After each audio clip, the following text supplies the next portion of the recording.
it's very rare you can say about a team that just got kind of punked on national television. All right? By the way, I looked at you and I said punked. Yeah, I caught that. Okay, that's for you, man. He didn't come out, though. And your buddy Ashton. Yeah. Listen, very rare that you can say about a team like that you come out net positive because your quarterback's healthy. Hey. That's a good point. Aaron Rodgers walked out. He actually played more than 5 snaps. He played more than one drive. But that's says it all as well. That says it all as well. Rodgers, by the way, only threw it to 3 teammates last night. That's it. He threw it to Garrett Wilson, he threw it to Breece Hall, and he threw it to Alan Lazard. Those are the only Jets who caught a pass last night. That's a problem. Mm-hmm. That's a problem. You know what? It's also a problem? A championship defense that does have the massive break of the best running back in the NFL suddenly, magically going poof on the inactive list. And the backup takes the ball 28 times and jams it down your throat 147 yards.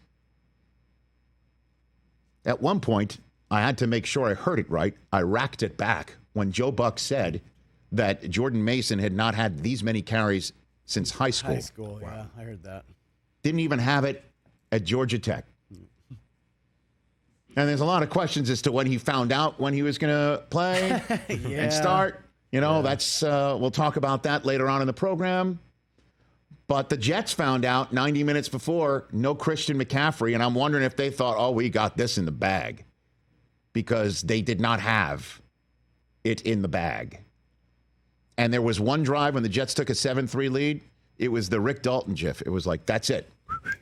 That drive right there. That's what Jets fans were dreaming about last year that went poof with an Achilles pop. That drive right there where Garrett Wilson was unstoppable.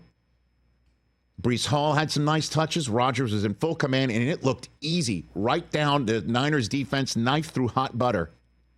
But that turned out to be a mirage. For one night.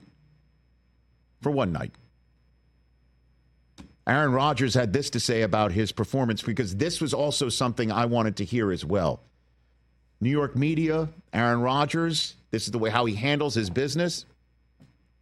I was concerned about that, as you know, when he first arrived in New York. So to come up with a performance like that was definitely disappointing. It's just the first week. Wondered what he would say, and certainly when the New York media would follow up, fishing for something. Check it out. We expect greatness when we step on the field. There were moments, for sure. Moments that felt really good, but not sustained. You know, felt like if we could just get a first down, we'd be rolling. And we had those 3 and outs, which really hurt us. But I think a lot of stuff's correctable, which is great for coaches. It's frustrating for players because we know how close we were/are. But no time for that. We're going to move on to Tennessee quickly, and then we got a game 4 days after that. So this is a tough opener for us, travel-wise and schedule-wise. But no excuses. We got to play better. I got to play better, and we'll bounce back next week. You were not happy with the way you played? I can play better. Yeah, and I mean, I missed a couple throws. I missed the one to Garrett there, last drive I was in. The pick, I missed just slightly inside on that one. I mean, I felt overall I was getting the ball out pretty good. But, I had some opportunities that I'd like back. I mean, full accountability, and a lot of his guys let him down last night sometimes. With the exception of a couple drives.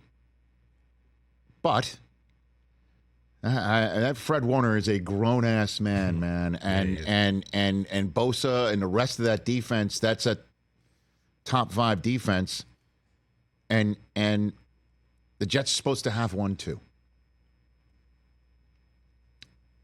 Robert Salah had this to say afterwards. No, I thought he looked fine. His command was fine.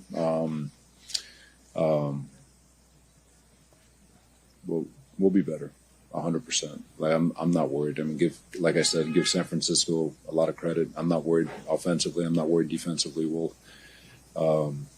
get it fixed. And credit to them. Like I said, it's a championship outfit, and they introduced us to some championship football, and we'll get that fixed.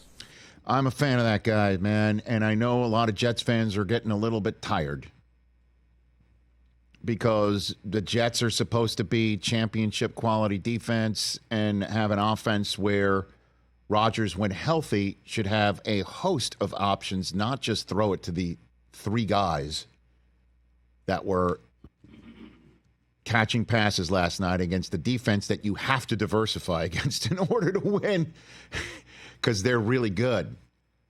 So I'll just say this. If the defense likes Robert Salah as much as I do, you better start playing. You can't let Jordan Mason come out there and hit you 28 times for $147. You just can't. You can't let, a relative newbie on the offensive line like the Niners have at right guard and let him just start mauling you. You just can't. You can't. And I see all these Jets fans out there saying, oh, if they only had Hassan Reddick. This dude has never played for the Jets. He's got clearly no allegiance to the Jets. He's got a contract he wants redone, and I don't know if he would have done much last night, even though Purdy was relatively clean, and a defense that gave up, by the way, for the first time in as far as Elias could count back to 1978. The Niners scored in their first, they scored on 8 straight drives, not to start the game, but the 8 straight drives they scored on. And if that defense wants to have Robert Salah around, they got to step it up. Because that's a coach who, unfortunately, and Rodgers has admitted this, if this is not the outlier, and this is the way the Jets are going to have a 2024 season, I think that's a coach who's going to get got. And I think that would be unfortunate, to say the least.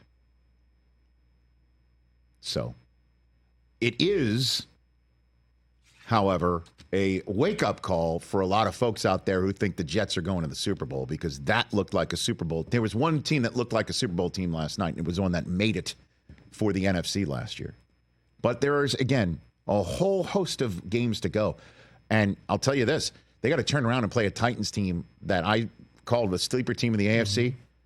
I mean, they can buzz around. They're frisky. They're going to have, Garrett Wilson is going to look up and see L'Jarius Sneed right in front of him pretty much every single second. Okay. And Rodgers is going to look up and see Jeffrey Simmons right in front of him. That's a frightening sight. And then right around the corner are the currently undefeated New England Patriots. Yeah. Who would have thunk it, Chris? Who would have thunk it? There's that. New England's got a home date with Seattle, got to go all the way across the country. Yeah. Wouldn't that be suddenly looks more winnable? Somewhat of an M. Night Shyamalan twist to have the Patriots come in 2-0 and the Jets 0-2. Oh my goodness. That would be shocking. These are not. I mean, this is not out of the realm. But listen, I'm not. I'm just trying to shoot everybody straight with what I saw last night. Yeah, time possession too. Nearly 2-1. Right. And you had the one drive that was 7 minutes, and then your 9 other drives were a combined 14 minutes. Just not sustainable. And it's a team game, man. Yeah. It's a team game, and I Salah's saying they'll fix it. So in Robert, you got to trust, man. And Rodgers, like I said, headline: quarterback's healthy. Last year, didn't have it. Catch the Rich Eisen Show every single day on the Roku channel, 12 to 3 Eastern, for free.